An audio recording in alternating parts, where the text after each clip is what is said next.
So this Larrivee is now done. There's a compensated nut for the 12 to 53 strings, just regular lights at concert pitch. This is where we ended up on the saddle to get this thing to intonate absolutely perfect. So this has the strip underneath the saddle. This is just acoustic, what you're listening to now. And then I play a A minor chord. So I've kind of looped those two chords back and forth, and then I'll just kind of blow over top. But first I'd like to just play some basic chords. So here's G,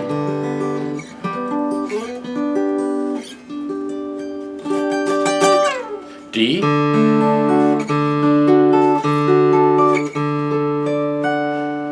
F,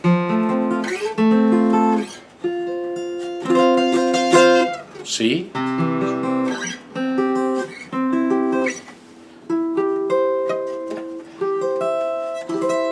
I've got a cutaway up here, so I gotta stretch for that one.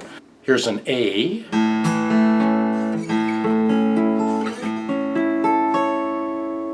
So I've got a couple of chords that I've recorded, just a sort of little fingerstyle pattern back and forth between E minor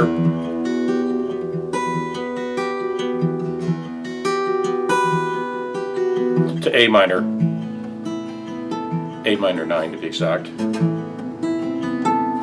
So I've recorded that. We're going to let that play, and I'm going to just blow some single line stuff over top. So this is, I'm actually going to turn it up a little bit. So this is what we got.